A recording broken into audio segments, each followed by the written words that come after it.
pemirsa, bertemu lagi dalam program Public Diplomacy dengan saya Diah Ayu Permatasari di Mata Milenial Indonesia TV, Matanya Indonesia. Dua orang dari para pelaku bom gereja Oikumene Samarinda masih berusia remaja, yakni umur 16 dan 17 tahun. Bahkan peran mereka juga sebagai pembuat bom. Fakta tersebut patut mendapat perhatian kita semua, apalagi kini modus kelompok teror telah berubah dari konvensional ke arah digital. Untuk itu, para generasi milenial yang mendominasi dunia maya perlu diingatkan agar tidak terpengaruh oleh propaganda indoktrinisasi kelompok tersebut. Kemudahan akses, intensitas tinggi, dan proses pencarian jati diri di kalangan anak muda menjadi rentan dari pengaruh konten radikalisme yang hadir dalam internet dan jejaring media sosial. Ini dibuktikan beberapa pelaku teroris mendapatkan pengetahuan dan aksinya terinspirasi melalui internet.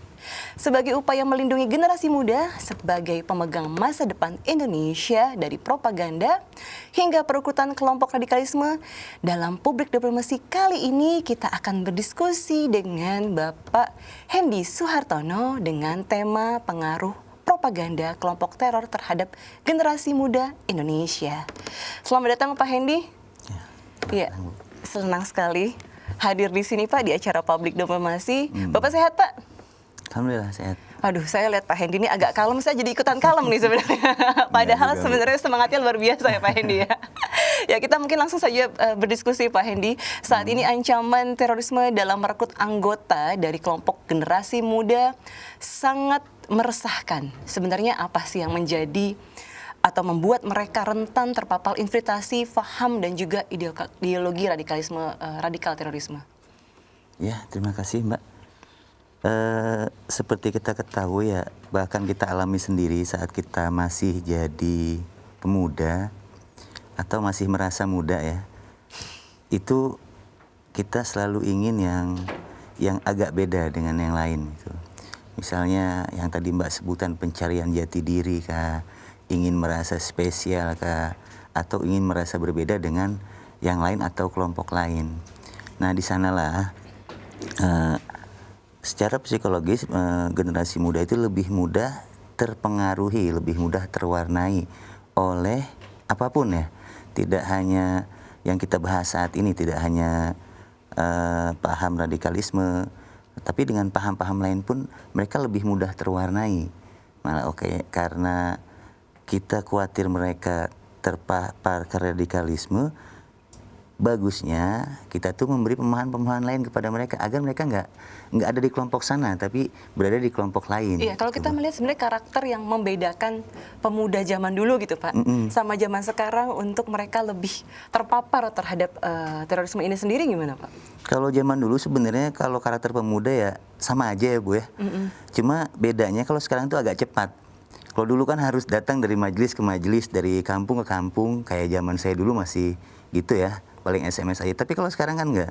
Mereka tergabung dalam grup Telegram kah, grup WhatsApp kah, grup Facebook kah, dan itu grup-grup yang ada itu bisa tidak terkontrol oleh pihak pemerintah atau oleh pihak lain sehingga mereka merasa bebas melaksanakan atau melakukan misi-misi yang bisa jadi rahasia gitu Mbak.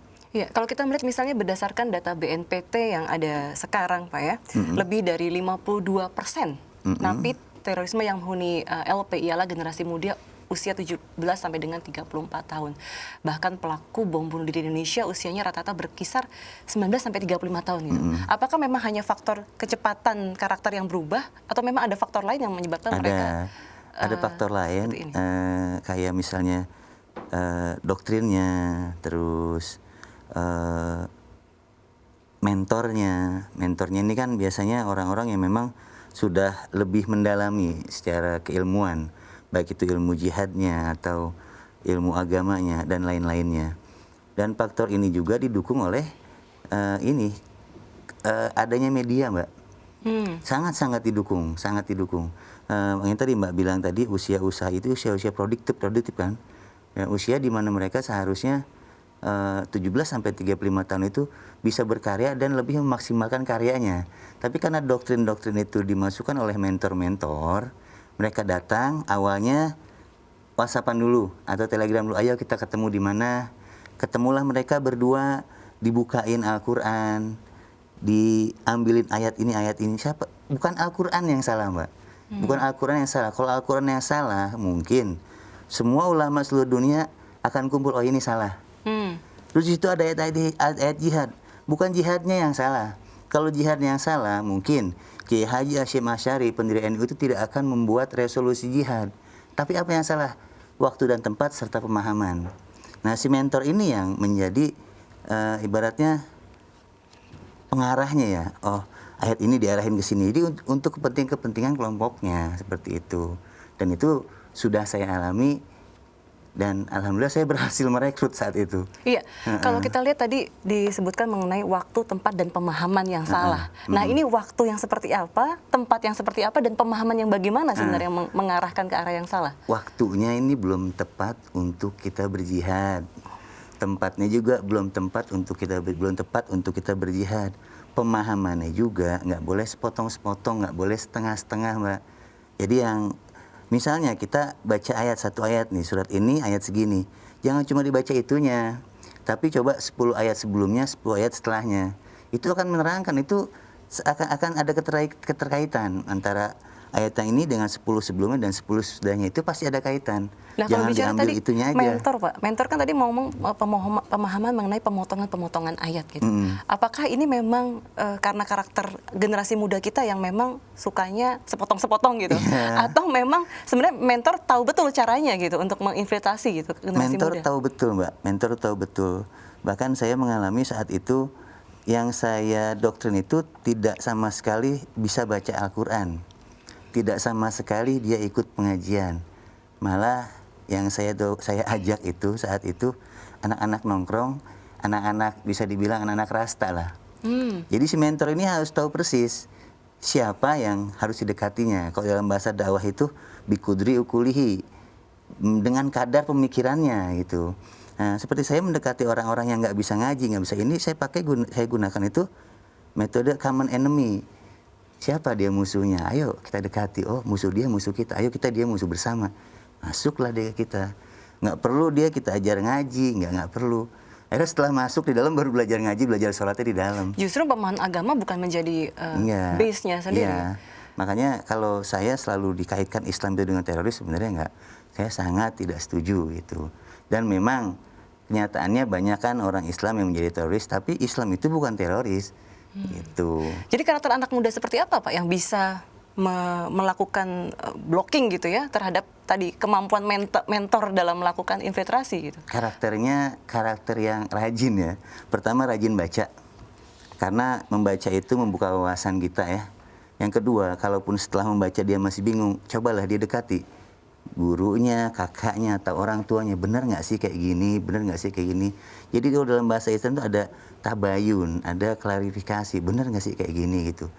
Jangan sampai seperti saya ya kan, melihat video Palestina, wah videonya begini, dari mata turun ke hati, langsung saya beritikat.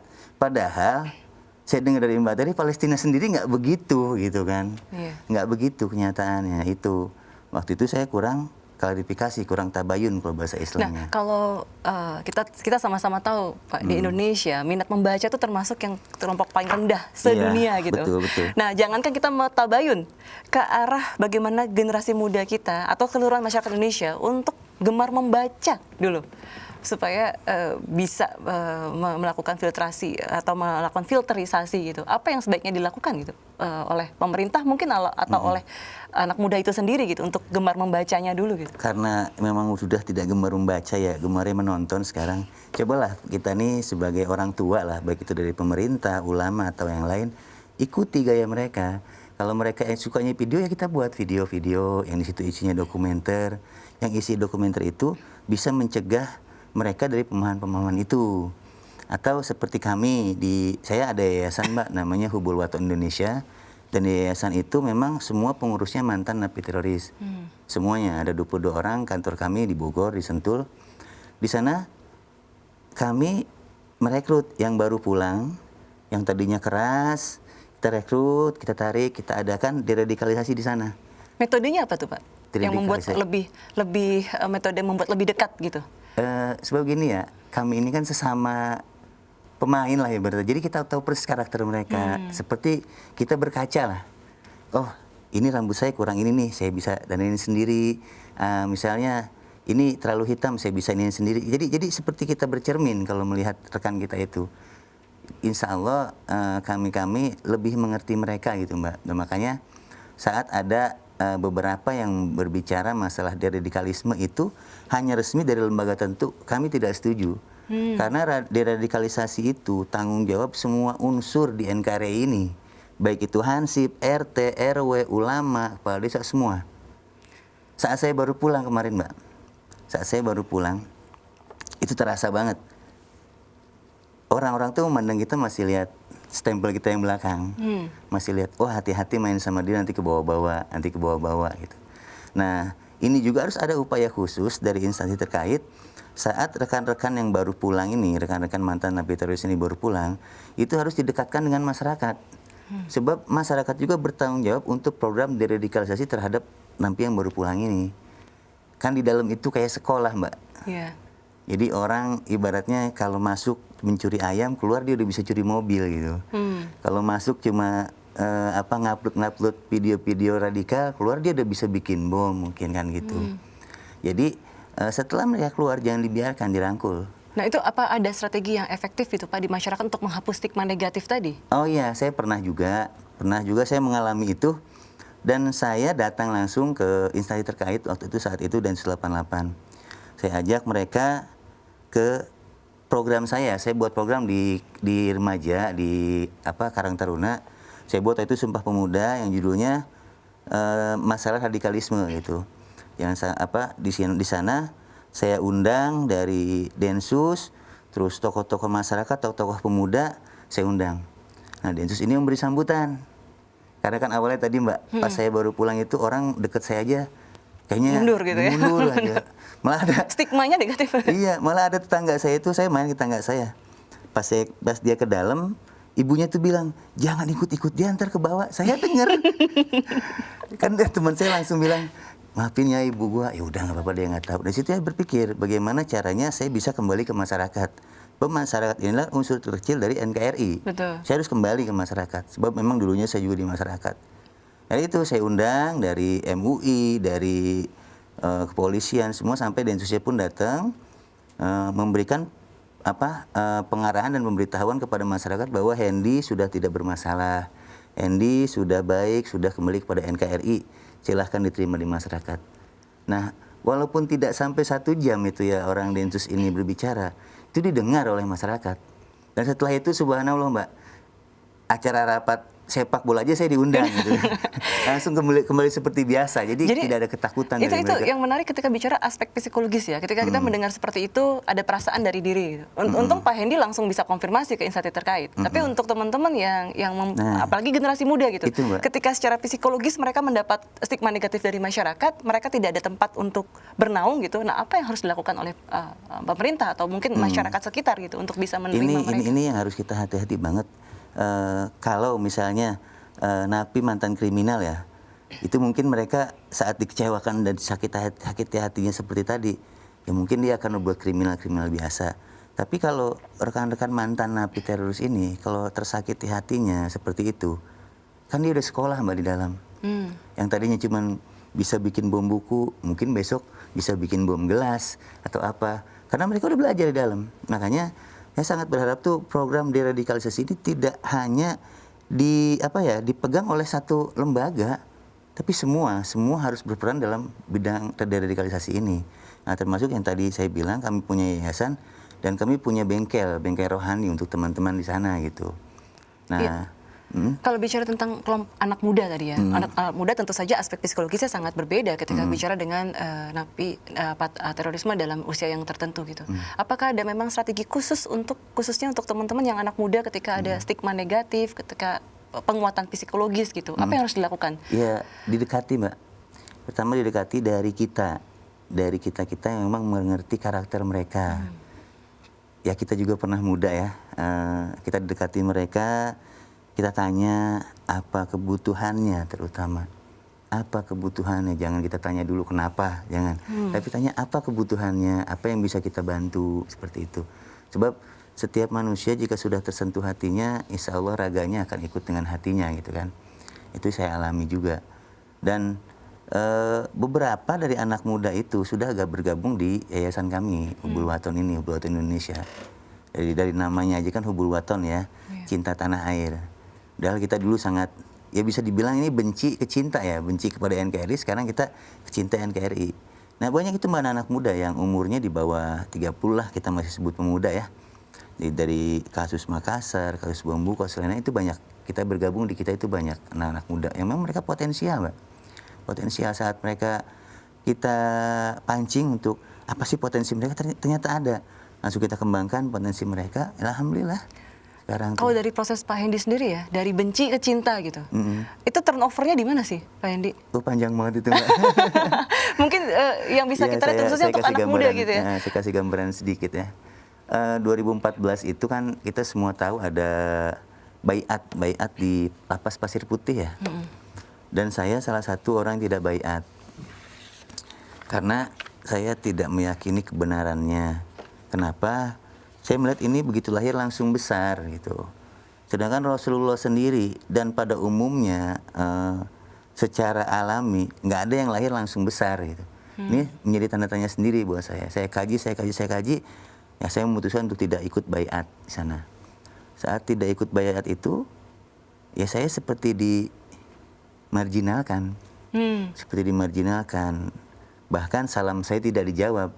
Kan dalam hukum saat salam kita tidak dijawab berarti kita sudah dikafirkan, sudah dihalalkan harta dan darah kita.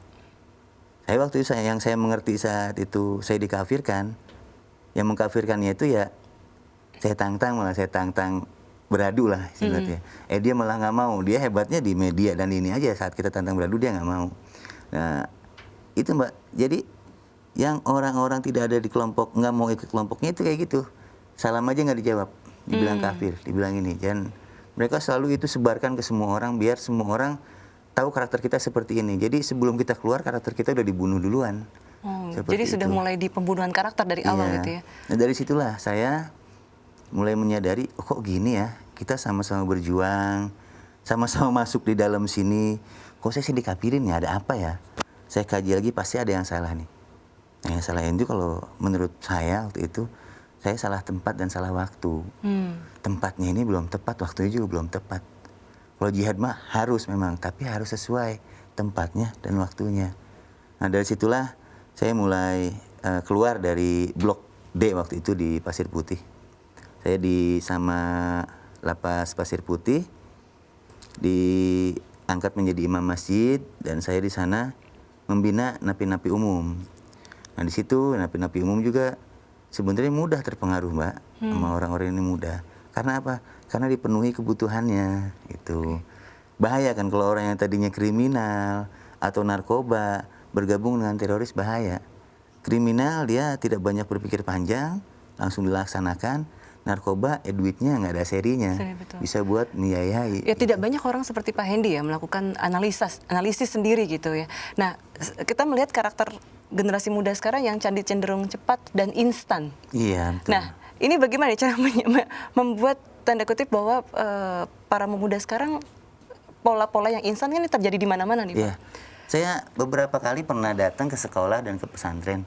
Ini kan semuanya SMA ya. Saya datang kepada mereka, kita adakan ya seperti diskusi bareng seperti kepada mereka. Kita memberitahu kepada mereka apa-apa yang sudah kita ketahui. Seperti misalnya hati-hati dengan model seperti ini. Nah, nanti kalau ada yang seperti ini, menangkalnya seperti ini. Nanti kalau mereka bilang ini, jangan diikutin. Sebab mereka itu biasanya bikin garis semua, Mbak. ISIS atau apa, selalu bikin garis. Ada pattern ya, Pak ya? Iya, jadi selalu kalau untuk mempengaruhi orang lain tuh dia selalu, dia mah nggak benar, udah ikut kita aja. Nah, itu kita lebih bagus loh dari dia, kita lebih khilafah loh, lebih islami loh daripada dia. Padahal kenyataannya di Suriah sendiri tidak seperti itu. Gitu. Jadi kita harus turun ke bawah, ke sekolah. Di samping kita lewat digital ya, tapi konvensional juga harus.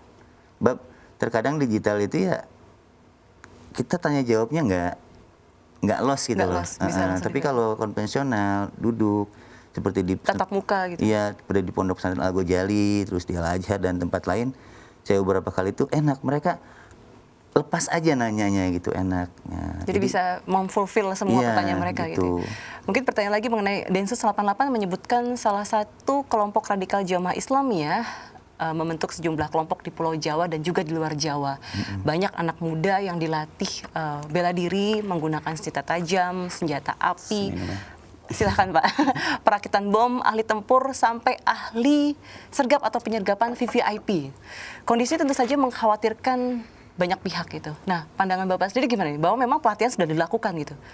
Ya, kan awalnya dari itu tadi Mbak, dari Iya. digital ya. Mereka bikin grup WhatsApp, bikin grup Telegram, lalu memberikan semangat-semangat, doktrin-doktrin lewat situ. Kadang juga lewat nasyid-nasyid yang menggugah, kadang juga video-video yang itu memang ya disetting videonya agar menarik orang lain gitu. Dari situ kan mereka mulai naik nih girohnya atau semangatnya. Ya udah yuk kita kumpul. Di mana? Di sana. Kumpul. Mereka nggak perlu sebenarnya persenjataan seperti yang kita lihat lengkapnya. Yang penting mereka semangat dulu. Sebab dalam ada rumus jadi itu, kalau kita nggak punya senjata api, pisau dapur juga kita bisa. Yang penting kita bisa membuktikan bahwa kita membela agama ini gitu. Ya berbicara pengalaman ya. Kami dulu, saya ini kan timnya tim bom buku. Kita tidak punya jaringan, Mbak. Kita tidak terkait jaringan JI, sama sekali tidak terkait. Saya dulu di pemerintahan desa. Teman saya juga ada yang di sutradara, ada juga yang di tukang mainan, ada juga yang di kameramen. Itu kita ikut semua, tergabung, kita tim independen, tidak terkait jaringan apapun. Tapi ya kita bisa melakukan gitu. Karena apa ya? Karena tadi keinginan untuk membuktikan bahwa kita ini berbuat untuk Islam, berbuat untuk saudara kita gitu. Iya, pengaruh digital luar biasa dalam propaganda kelompok teror terhadap generasi muda. Kita akan membahas yang satu ini dalam segmen berikutnya di Public Diplomacy.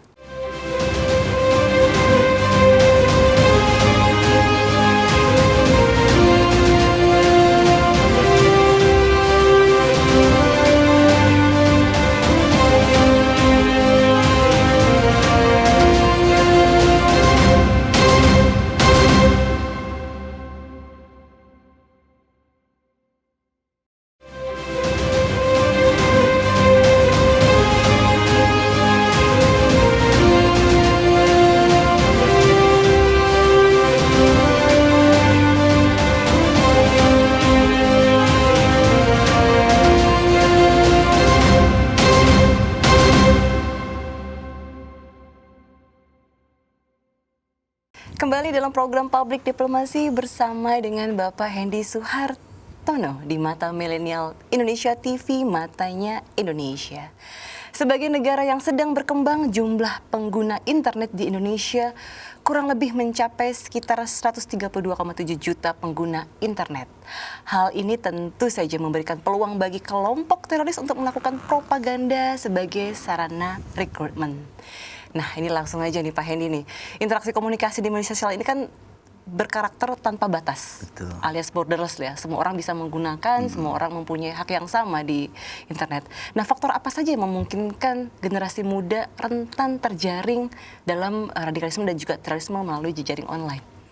Pertama ya, kalau menurut saya nih ya, menurut saya faktor longgarnya ya Mbak, longgarnya aturan gitu. Longgarnya aturan dari pihak-pihak terkait tentang apa yang mereka cari di internet ya. Misalnya anak muda ini mencoba mencari hal yang radikal. Itu saya melihat masih tidak diblokir atau tidak dibatasi. Mereka masuk mudah-mudah aja.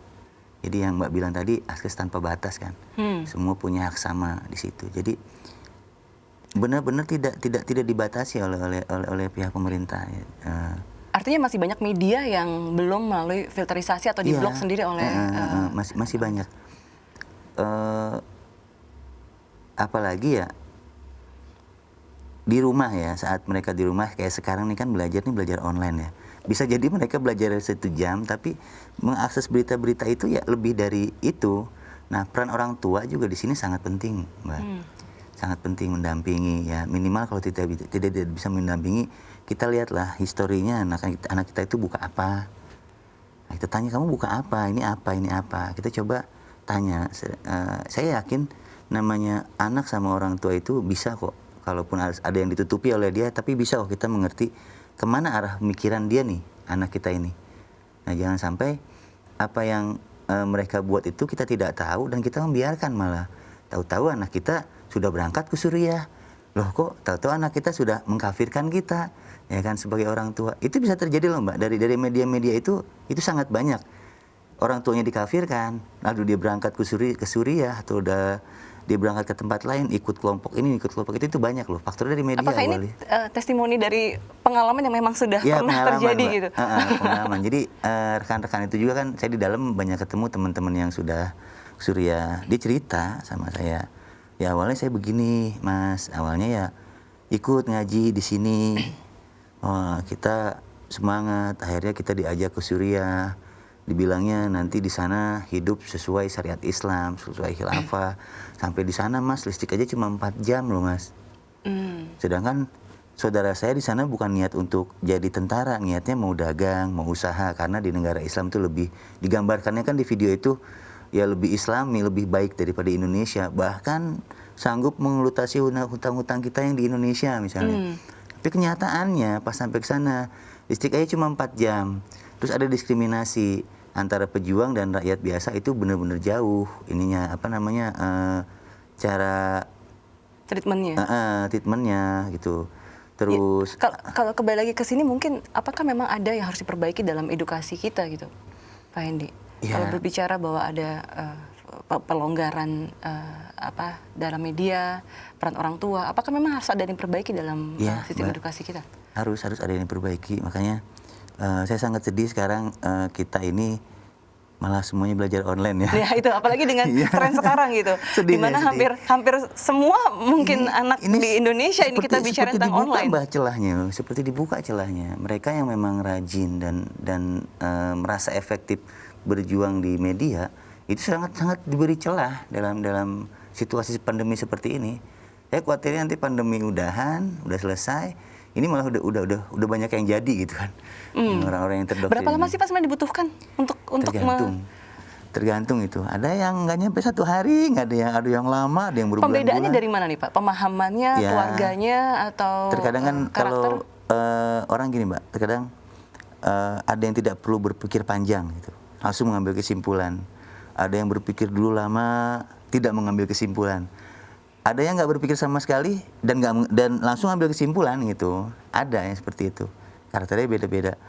Jadi ya menurut saya ya emang harus ada pembatasan dan pengawasan baik dari orang tua ataupun pihak dunia pendidikan dalam hal ini gitu. Ya mungkin kesulitan saya sebagai orang tua gitu ya Pak Hendy ya, ngelihat pembatasan mengenai itu kan berarti konten ya.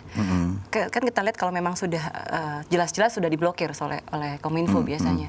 Nah untuk yang situs-situs atau akses yang tidak diblokir, kadang kita orang tua agak susah membuat indikasinya apa ini. Ini indikasi yang memang harus kita waspadai atau tidak diwaspadai gitu. Itu dari mana nih cara memfilternya untuk orang tua, bahkan pemerintah juga untuk membantu pemerintah dalam mengindikasikan ini memang harus yang diblokir.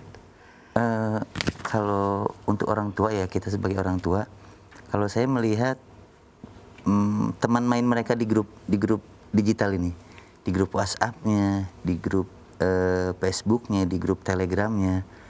Sebab di grup Telegram dan beberapa media itu, aplikasi itu, memang ada fasilitas-fasilitas yang bisa tidak terjamah oleh orang lain gitu kan. Nah disitulah kesempatan mereka sebenarnya bisa bermain secara rahasia. Nah kayak Telegram lah terutama.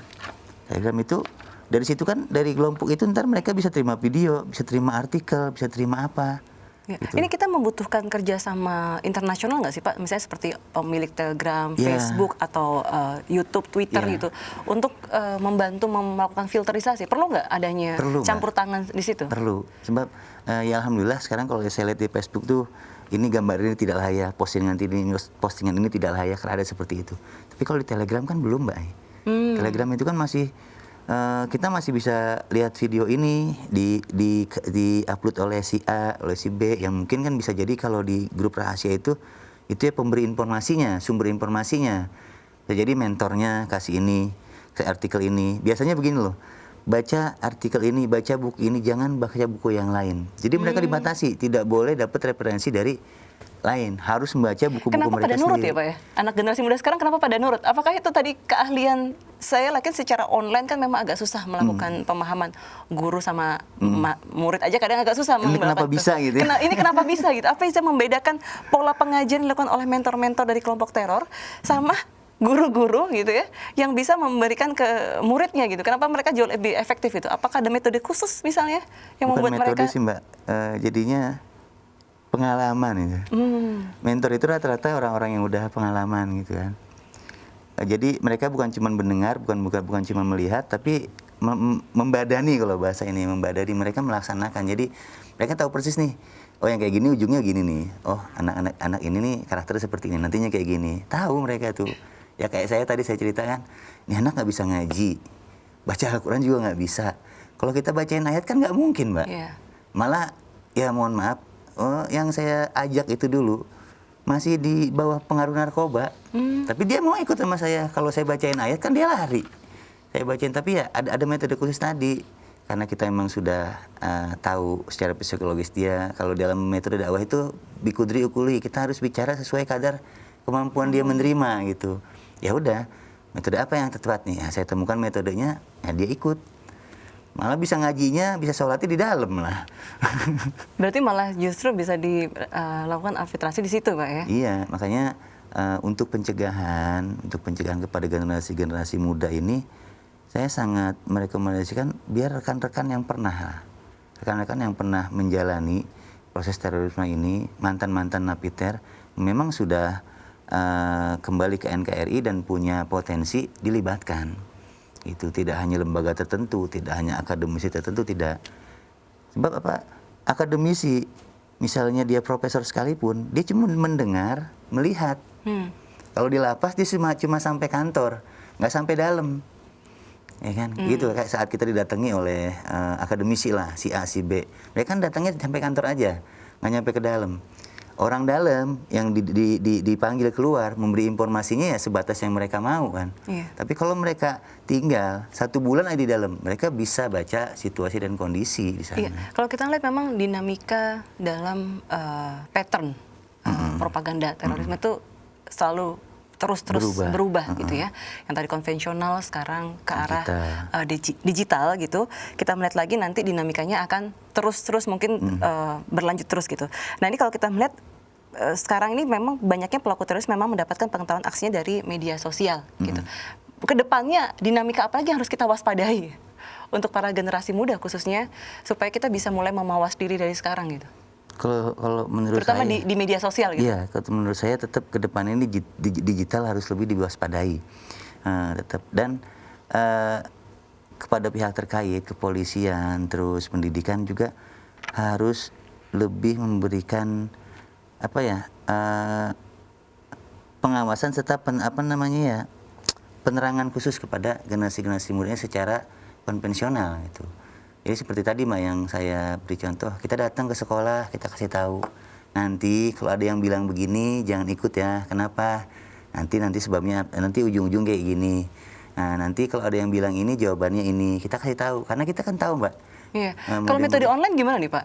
Metode online. Cara melakukan persuasi yang saat ini kan kita sudah hampir setahun lebih nih. Saya Lebih bingung setahun gimana. lebih kita metode belajarnya online. Sementara dari kelompok tertentu mungkin sudah melakukan mentoring gitu. Nah, kita harus melakukan aksi kontra propaganda terutama itu, ya. Berarti saat mereka bikin video, kita bikin video juga.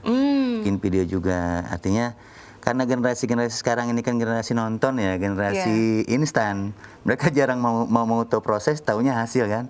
Udah mereka bikin video propaganda, kita bikin video untuk penyadaran mereka kan. Generasi kita.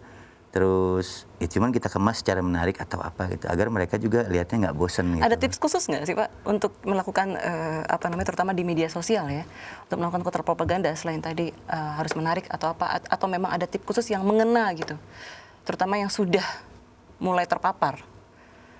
Kalau yang muda sudah mulai terpapar, ini harus ada penanganan secara khusus memang, Pak. Sebab saat orang baru mulai belajar itu dia merasa orang yang lain tuh kecil ya. Dia doang dia yang paling Dia yang tinggi tahu gitu. gitu. Itu justru kita nggak bisa main langsung hantam. Nah, kita identifikasi dulu siapa nih. Si A ini siapa, terus apa yang didapat sama dia, terus latar belakangnya kayak gimana, kita dekati. Nah, yang kita sentuh itu hatinya. Jadi kita sentuh hatinya itu nanti ideologi-ideologi yang sudah pernah masuk ke dia itu bisa luntur, Mbak. Ya, into hati kan orang kan gini, Mbak, berbuat sesuatu itu karena pernah merasakan sesuatu. Misalnya dia pengen menyerang polisi karena pernah dulu ditilang sama polisi misalnya kan gitu. Jadi kan. tetap ada sebuah historikal Ada, yang ada. Nah, itu kita gali lagi, kita gali. Nah, misalnya udah dapat satu orang nih, ya kan enak kalau dari satu orang itu nanti dia akan menyebutkan siapa-siapa aja yang bareng dia. Gitu. Atau walaupun sekarang pandemi kan, tetap loh kita bisa masih tatap muka, tapi jumlah dan itu kan dibatasi gitu ya. Tadinya 50 ya mungkin cuma 20 ya kita undang seperti ini gitu. Sebab memang berbeda banget antara Zoom atau apa gitu ya, dengan tatap muka itu beda, beda banget. Tetap harus kita maksimalkan gitu. Malah kalau saya tetap di Sentul sana, kita tuh program deradikalisasinya outdoor. Kita memang belum punya gedung, walaupun kita akan membuat gedung di sana, tapi belum adanya sarana tidak akan membatasi apa yang akan kita niatkan gitu. Yang baru pulang, ayo kita ajak keliling. Ini tempat usaha kita, ini tempat tidur kita, ini tempat main-main kita. Ayo, kamu mau kemana? Kamu Apa yang membuat mereka tergugah sih, Pak? Untuk kembali ikut, untuk kembali ke cinta tanah air gitu. Ya seperti saya, ada history juga, Mbak. Saat seseorang itu berubah pemikiran atau ideologinya. Yang pertama, dia pernah merasakan sesuatu yang pahit seperti saya tadi. Itu. Dan rata-rata begitu, Mbak. Mereka yang pernah merasakan sesuatu yang pahit itu goyang mereka nih. Goyang, kok kayak saya lah tadi. Kok seperti ini ya? Apa yang salah ya? Apa yang salah ya? Nah, saat itulah sebelum dia diambil lagi oleh kelompok-kelompok berbahaya, mending kita deketin. Nah, mungkin kan setiap orang, Mbak, ya, apalagi teman-teman di dalam lapas ya, itu faktor yang paling dominan untuk menyadarkan dia adalah keluarga. Keluarga. Ya kita semua lah misalnya, kita ingin berbuat, tapi saat anak kita terbayang di mata kita, istri kita terbayang di mata kita kan agak jadi pertimbangan ya, pertimbangan. Makanya saya sangat merekomendasikan teman-teman di lapas itu, petugas-petugas lapas itu, jangan dijauhi teman-teman teroris ini, dideketin aja, ngobrol aja. Ya seperti saya waktu di Nusa Kambangan, lapas Pasir Putih, saya dengan petugas itu udah kayak keluarga. Ya saya masak sama-sama sama mereka, saya di kantor, saya bikin proposal untuk mereka, saya ngadakan acara di masjid untuk mereka. Terus saya bina, saya jadi bukan dibina, malah saya ngebina yang harusnya mereka bina gitu. Jadi ada pendekatan personal sebenarnya. Iya, memang personal, Mbak. Sebab memang kan beda ya, bukannya kita merasa spesial nih, orang-orang teroris nih bukan nasi goreng, bukan martabak yang harus spesial. Yang pakai telur gitu ya. Iya. Jadi memang harus ada pendekatan personal, sebab ideologi yang mereka telan, kalau mereka aktualisasikan, bahayanya ya bukan 1-2 orang, Mbak. Banyak gitu. Apalagi mereka bisa mendoktrin, bisa mengajak orang lain di dalam lapas ataupun di luar lapas. Setelah keluar misalnya, dia merasa dikecewakan, dia merasa sakit hati oleh penerimaan masyarakat atau penerimaan keluarga, dia akan lari ke tempat lain. Dia nyari, karena dia sudah pernah di dalam, dia tahu karakter, ya dia cari orang-orang yang mau ikut sama dia. Jadi artinya pola generalisasi dalam perlakuan deradikalisasi itu memang harus diubah menjadi lebih ke personal masing-masing. Kalau saya melihat, mohon maaf mungkin sedikit mengkritik, ada beberapa yang mengambil, saya sebutlah proyek deradikalisasi ini kan hanya mengutamakan publikasi. Yang penting ada gambarnya. Waktu saat lagi memberikan bantuan ke si ini, ke si A, ke si B, ada gambarnya, terus ada laporannya. Tapi realisasinya itu nggak kena ke hati gitu. Dan itu sudah dialami teman-teman banyak. Nah, itu yang saya sangat sayangkan. Dana negara yang banyak digelontorkan, Tapi secara laporan betul ya, benar semuanya. Tapi realisasi untuk menyentuh hatinya itu nggak ada. Jadi saat mereka menerima bantuan pun udahlah kita bohongin aja, ntar kita buat apa, gitu loh. Padahal pendekatan hati tadi Itu kunci pendekatan utamanya. hati emang. Mungkin kembali lagi ke tentang tadi longgarnya tanda kutip pengawasan atau mekanisme dalam akses media. Kita lihat memang adanya kekosongan hukum positif di Indonesia, di mana memang memberikan ruang meluasnya penggunaan internet sebagai alat terorisme. Jadi rumusan strategi apa yang perlu diambil pemerintah ketika tidak ada hukum yang mengatur di dalam hal tersebut itu untuk mencegah kegiatan propaganda atau penyebaran ideologi misalnya? Ya. Apa yang harus dilakukan oleh pemerintah gitu ketika memang tidak ada hukumnya, tidak ada. Ya kalau itu saya sih berharap dari unsur pemerintahan ya lebih ini lagi ya, lebih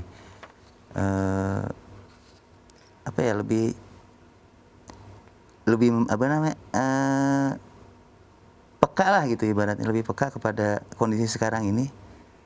Karena kan yang tadi Mbak, tanpa batas. Yang kedua, generasi kita generasi instan itu loh. Iya. Kalau pemerintah berharap itu hanya dari personal yang nangani, kayaknya nggak cukup. Ya mungkin kayak contoh suatu media memang secara terselubung berbicara tentang terorisme gitu atau mencoba melakukan rekrutmen, tapi tidak terbukti gitu. Nah ketika pemerintah melakukan upaya hukum, tidak terbukti gitu. Nah itu apa yang harus sebaiknya dilakukan untuk pembenahan ini gitu? Nah itu ya saya juga jawabannya masih bingung. Yang jelas minimal seperti ini.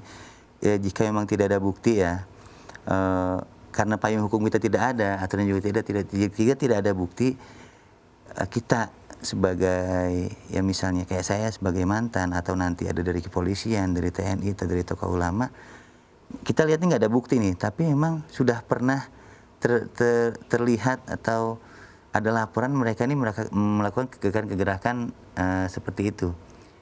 Ya mau tidak mau kita yang datangi Mbak. Kalau menurut saya nih ya, saya pernah jalani juga, kita datangi. Kenapa sih ada pengajian seperti ini? Apa sih yang dikaji? Apa yang saat bertemu langsung kan kelihatan. Dia bohong apa enggak kan kelihatan dari matanya, dari wajahnya itu kelihatan. Nah, karena tidak ada payung hukumnya, ya kita urai di sininya Mbak. Kelompok dia itu kita urai. Kita tarik satu-satu, ya udah sampai mereka tidak jadi satu kelompok lagi. Kita urai, kita tarik orang-orangnya. Itu mungkin adik kita, saudara kita, atau mungkin orang yang bisa kita tarik siapapun dia, kita urai. Sehingga si mentor ini jangan sampai dapat lagi pengikut seperti itu. Ya? Kita urai, pengikut-pengikutnya kita urai. Misalnya ada 5 orang nih yang benar-benar pengikut setianya. Kita mau hukum nggak ada buktinya ya kan? Iya. Susah kan? Ya tapi udah kita berangkat ke sana, kita urai. Ada yang bagian kalau di kita ya ada yang bagian ngobrol sama mentornya, kita sama jamaahnya kita urai. Ya macam-macam lah metodenya. Yang penting mereka tidak satu kelompok lagi. Ya, mungkin untuk generasi muda itu sendiri gitu, Pak. Mungkin untuk anak-anak sekarang gitu. Gimana sih caranya mereka bisa memfilter sendiri gitu, melakukan self filter gitu. Kalau orang tua seperti kita kan tidak mungkin mengawasi pagi, siang, sore, malam, tapi memberikan pemahaman misalnya nih nanti kalau buka ini nanti kamu kasih tahu mama ya gitu atau apa gitu, atau kepada anak muda sekarang apakah ada metode khusus buat anak muda, generasi muda itu sendiri mampu melakukan self filterization untuk mereka sendiri gitu? Ya itu Mbak, harus turun langsung juga kita. Misalnya kayak tadi ke sekolah, saya turun langsung. Jadi kalau kita datengin satu-satu kan nggak mungkin Mbak. Iya, tapi kalau ke sekolah itu kan, oke misalnya masa pandemi ini ya, harusnya kita kumpul 100 orang, oke lah 50 orang harusnya 1 hari kelar, jadi 2 hari atau 3 hari nggak masalah. Kita emang agak capek sedikit nggak masalah. Jangan sampai pandemi selesai, ini jadi nih, sel-sel ini jadi gitu. Kita harus turun ke sekolah, kemana harus turun. Kita harus beri pengertian. Yang bisa memfilter itu diri kita sendiri gitu misalnya. Kalau ada konten ini jangan diikutin terus. Kalau ada yang berbicara seperti ini jangan ditanggapi. Kalau dia ngajak seperti ini jangan diikuti. Ada general concept nggak Pak? Ada karakteristik nggak yang harus kita ciriin gitu? Wah ini udah mulai nih anak saya suka nonton misalnya situs A gitu. Ada karakteristik khusus nggak yang kami bisa lihat gitu? Oh ini mulai ke arah sini gitu. Iya kayak misalnya gini Mbak. Islam di kita ini kan Islam agak kultural ya. Nah saat mereka ikut pengajian radikal itu, mereka akan merasa punya garis dan bahkan nanti bisa membuat garis. Misalnya ibu nih nggak ini loh bu, nggak sesuai aturan ini loh bu, nggak sesuai aturan ini bu, nah harusnya begini bu, harusnya begini bu. Nah, padahal ada saat orang si anak harus menyampaikan sesuatu kepada orang tua. Ini kan ditabrak sama dia, karena udah terdoktrin itu. Itu satu. Yang kedua juga nanti kelihatan dari ini ya, sikap dia. Tapi jangan juga kita salah paham, nanti sikap dia gini. Misalnya sama orang tua biasanya sopan, terus ikut sholat berjamaah, ikut apa sama orang tua. Bisa jadi kalau dia udah terdoktrin itu, dia nggak mau lagi jamaah sama ayahnya. Ada perubahan perilaku Pak ya? Ada perubahan perilaku di sana. Oh ayah tuh nggak bukan kelompokku, aku nggak mau, ayah tuh kafir. Bisa jadi seperti itu Mbak. Tapi jangan salah juga. Nanti saat anak kita udah mulai sadar, bahkan sadar dengan sebenarnya ya, dia sering sholat tahajudnya sering, puasanya sering, kita anggap wah nih jadi teroris nih dia. Belum tentu juga gitu kan. Iya, karena kan belum tentu juga orang yang celana cingkrang, jenggotan itu belum tentu juga menggambarkan itu. Itu bukan ciri, bukan, walaupun pelaku teroris banyak seperti itu. Celana cingkrang, anak pang juga celananya cingkrang, ya kan? Jenggot, anak-anak rock juga jenggot. Bukan kan? sebagai simbolik malah Pak ya? Iya, makanya jangan terpaku sama apa yang kita lihat. Malah saya dulu itu Mbak, mohon maaf, saat saya baru mau melaksanakan amalia, saya itu pakai seragam. Saya kan kerja di kelurahan, pakai seragam kemana-mana. Jadi orang yang mau bergerak, terus mereka dengan style yang memang style yang udah orang umum pahami, berjenggot, gamis, cingkrang, kita belum bergerak udah ketangkep Mbak. Iya.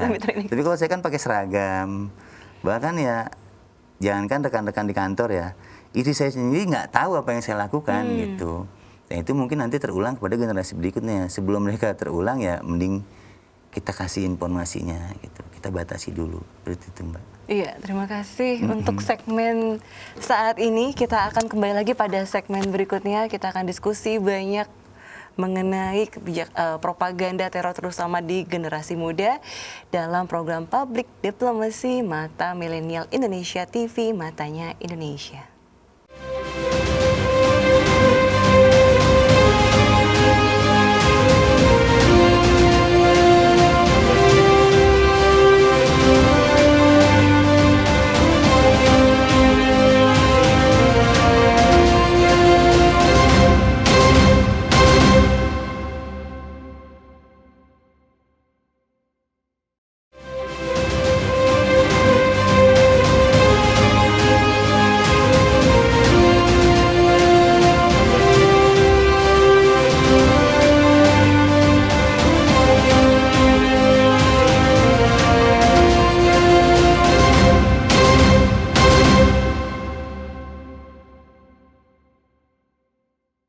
Kembali dengan Bapak Hendy Suhartono dalam program Public Diplomacy di Mata Milenial Indonesia TV, Matanya Indonesia.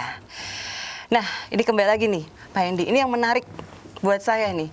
Bagaimana caranya supaya generasi muda kita, terutama yang terpapar mungkin, yang sudah terpapar, untuk mencintai Indonesia lebih dari mencintai mentornya gitu, Pak Hendy? Pertama ya kita harus tahu dulu Mbak, kita identifikasi, tadi saya bilang ya. Nah pertama ini misalnya yang udah terpapar si A nih, si A ini kita identifikasi dulu, dia dari latar belakangnya gimana, keluarganya, terus kan ada, ini kan akibat Mbak ya, pasti ada sebab sebelumnya pasti. Ini dia ikut terpapar nih karena apa? Apa karena cuma hanya semangat muda? Apa karena pernah kecewa dengan orang tua, pernah kecewa di tempat belajar, pernah kecewa tempat teman, sama teman, pernah direndahkan teman, sehingga dia harus membuktikan bahwa saya lebih hebat daripada kalian, gitu kan? Nah kita harus identifikasi dulu. Setelah kita identifikasi, nah, baru kita dekati, Mbak. Ada metode khusus nggak untuk mendekati itu, Pak? Ada program khusus nggak? Ya ada sih, kita ya kalau ditulis sih agak sulit ya. Kalau kita langsungnya gini, kalau sudah teridentifikasi, misalnya kayak ponakan saya misalnya ya, sudah terlihat tanda-tandanya yang tadi kita sebutkan, sudah sama orang tuanya begini, itu kita datang ke dia. Kenapa? Belajar apa? Dia pasti bilang tuh, dalam ayat ini disebutkan ini, dalam hadis ini disebutkan ini. Ayo kita buka bareng-bareng. Kita bukain ini, ya misalnya ayat ini ini tidak harus dipahami di sini aja. Coba dilihat di tempat lain, di ayat lain juga ada keterangan seperti ini. Pendukungnya hadis ini. Terus dari kata-kata ulama lain juga kita bisa sampaikan kepada dia. Jadi yang tadi dia hanya memahami satu ayat itu aja, jadi bisa dapat ilmu juga, terus akan lunak juga nanti hatinya. Karena pasti ilmu itu kan melunakkan ya, kalau pas gitu. Tapi kalau dia cuma melihat dari satu ayat itu, ya nggak bisa dia terus-menerus mengamalkan itu tanpa mau mendengarkan ayat-ayat lain gitu. Sedangkan Al-Quran kan bukan satu ayat, semua gitu. Emang metodenya gitu Mbak, treatmentnya agak repot. Tapi mending kita agak capek sedikit daripada nanti kebablasan setelah dia udah jadi, apalagi kita melihat memang kemudahan kelompok terorisme untuk meregenerasi kelompoknya itu tidak terlepas dari minimnya tadi Pak, pemahaman agama. Minim artian mungkin hanya parsial, terutama pada generasi muda. Nah, kalau kita melihat sendiri peran dan upaya apa saja yang sudah dilakukan pemerintah saat ini gitu, yang tadi dikritik, apa memang perlu ada program-program lain yang memang harus mengikuti atau melakukan prevention gitu terhadap kemudahan kelompok terorisme ini untuk melakukan regenerasi gitu Pak? Jadi yang tadi Mbak yang saya kritisi tadi ya, program deradikalisasi ini jangan hanya dipegang oleh satu instansi atau satu kelembagaan negara.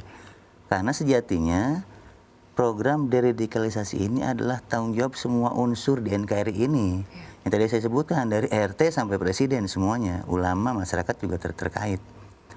Nah, kita sedang merencanakan membuat bengkel rohani ya di sana di Sentul itu. Kita dari Yayasan Hubul Waton Indonesia ini membuat markas deradikalisasi nih di Yayasan HWI ini. Di sana nanti yang akan kita gali itu ada beberapa aspek.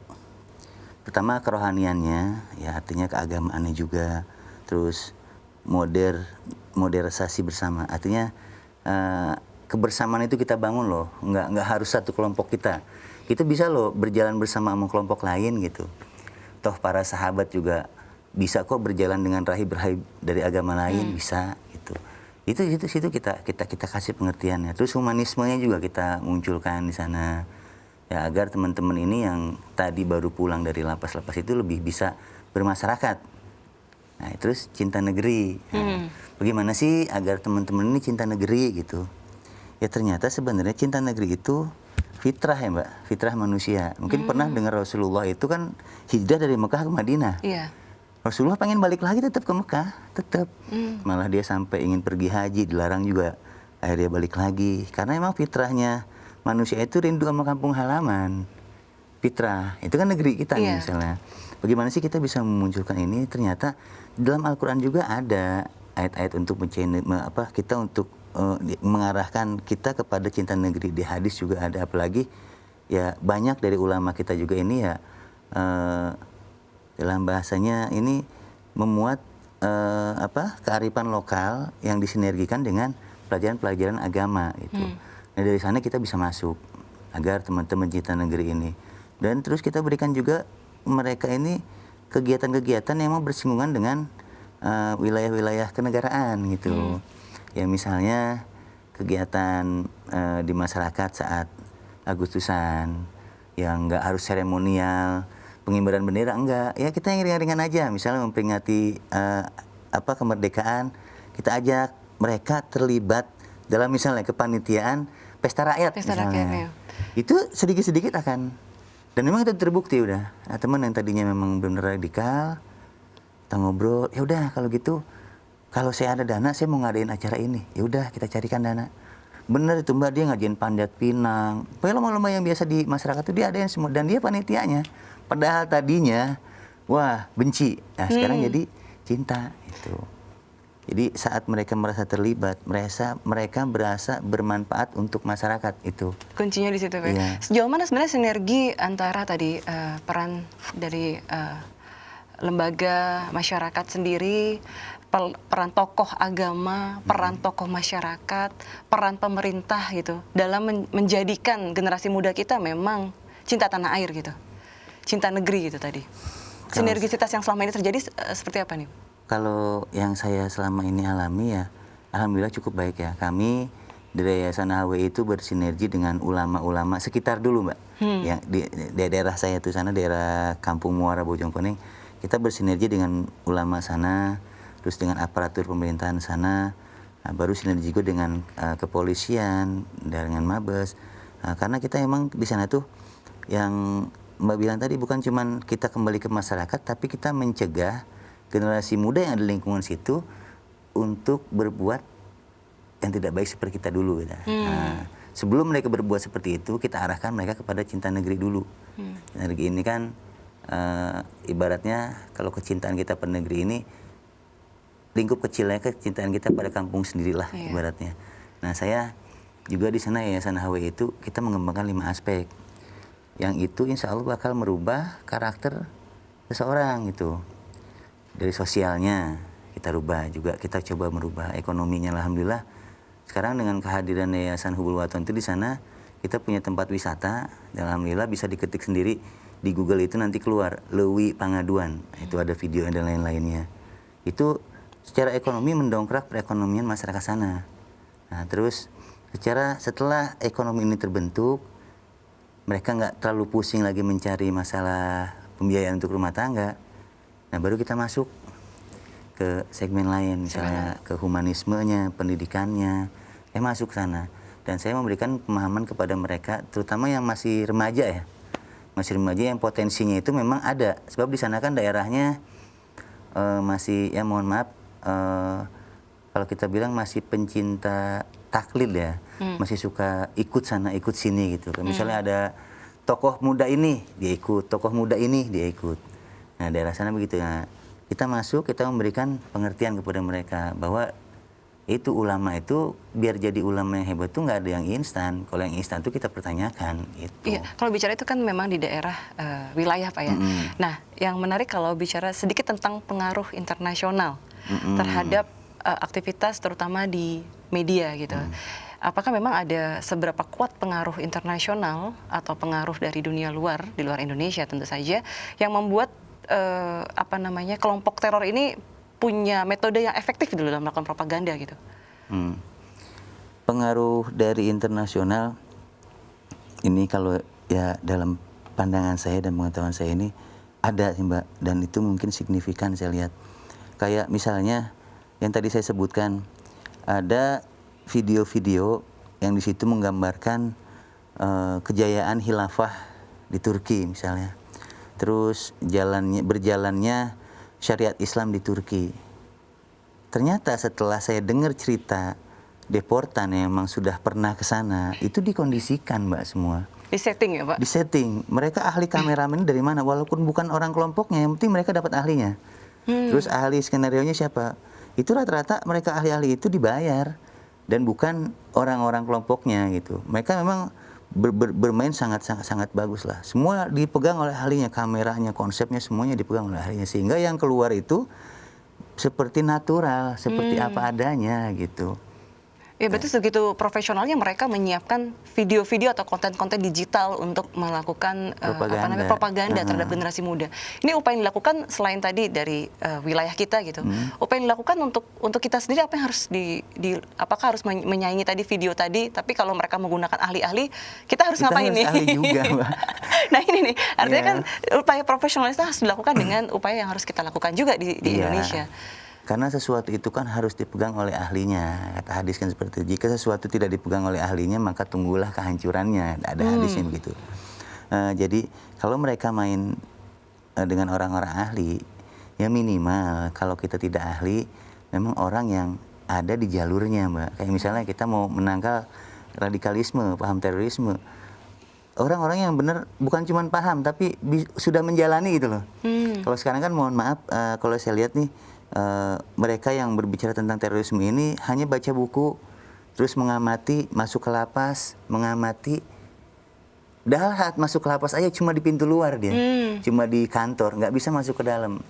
Nah itu, kalau saya sih berharap yang menjadi garda terdepan untuk pencegahan radikalisme ini orang-orang yang pernah membadani, pernah menjalani gitu. Sebab berbeda dengan mendengar, melihat dengan melaksanakan menjalani itu beda banget. Makanya saya sangat berharap teman-teman yang sudah kooperatif dan kembali ke NGRI ini bisa dan mau memberikan pencerahan lah kepada generasi muda agar mereka tidak seperti kita gitu loh. Cukup kita aja gitu. Iya, kembali ke mendengar, melihat, dan ada yang menjalani. Sebenarnya perbedaannya kalau saya lihat memang dari segi keberanian. Nah, ini kenekatan itu sebenarnya timbul dari mana sih, Pak? Terutama kalau metodenya metode yang sekarang metode melewat digital ya. Digital itu kan beda dengan kita melakukan tatap muka gitu. Bisa membuat kebangkitan atau berani atau kenekatan mungkin dari pengalaman dari Pak Hendy sendiri gitu. Bisa nekat gitu, bisa berani gitu. Saya cerita pengalaman saya aja ya. Iya sih. Saya dulu kan di UIN, saya ambil jurusan filsafat. Terus ada teman saya dari UIN juga mencoba memberikan pemahaman jihad melalui ayat-ayat dan lain-lain. Tapi itu nggak masuk ke saya karena kita orang filsafat, saya debat terus. Saya debat terus dengan dia, nggak bisa. Emang beragam ya. Kalau saya pribadi saat itu teman saya datang, Pepi Fernando yang masih di dalam sekarang. Ya nggak sengaja dia naruh beberapa keping CD itu di meja. Saya ambil satu, ini video apa? Udah lihat aja, nggak tahu dalamnya apa, dia bilang. Saya lihat, saya melihat di sana pembantaian umat Muslim di Palestina. Lewat doktrin saya nggak kena, tapi ini saat melihat video ini, itu ya kalau ada bahasanya dari mata turun ke hati. Itu saya waktu itu nonton video di komputer, dia lagi di depan, lagi baca buku. Selesai nonton video, saya langsung temui dia. Padahal sebelumnya saya kalau dikasih doktrin, dikasih ayat, saya nggak pernah nanggapi. Tapi setelah nonton video itu, saya temui dia, lalu saya bilang, apa yang bisa saya bantu untuk Muslim di Palestina? Dia kaget. Lalu kenapa katanya? Kemarin-kemarin dikasih ayat ini, nggak pernah ini kenapa? Ya karena saya melihat itu secara visual. Dan ternyata setelah kita tahu itu kan disetting semua. Gitu kan.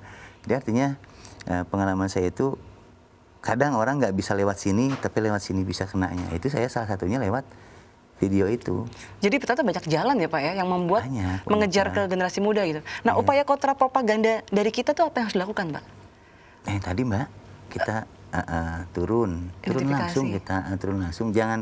Jangan malu-malu misalnya. Jangan mendengar melihat ya Pak ya? Iya, pihak Polsek, pihak Polres, atau pihak sekolah jangan malu-malu untuk mengundang kita. Kita insya Allah mau kok. Dan memang itu niat saya saat saya memang udah keluar itu. Saya mau keluar itu, saya berniat untuk memberikan penyadaran kepada generasi muda.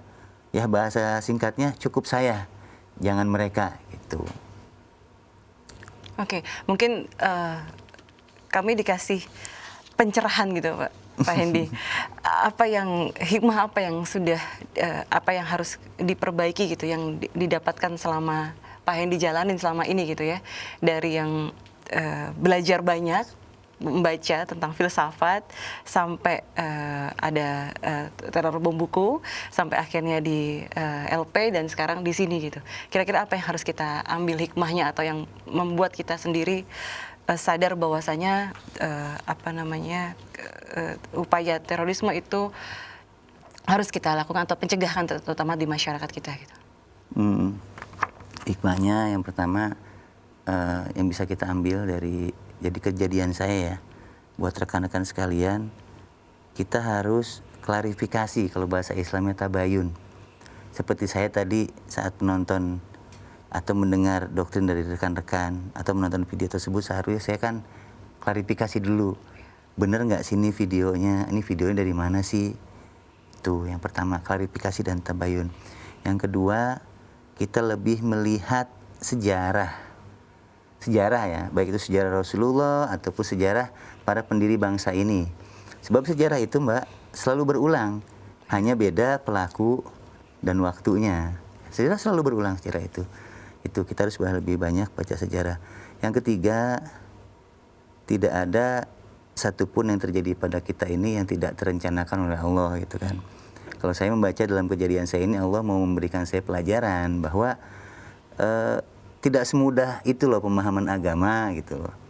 Harus banyak baca buku, harus banyak belajar, harus banyak ini, harus banyak itu. Tidak semudah itu.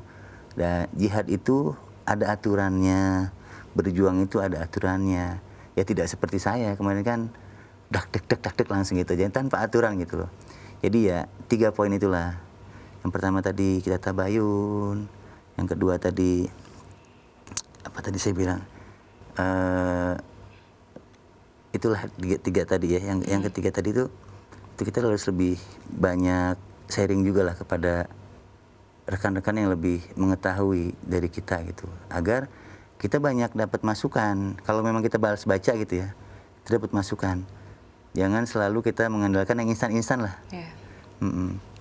Dan tadi ya, kalau memang sudah kejadian seperti saya gitu, yang bisa merubah diri kita ini ya kita.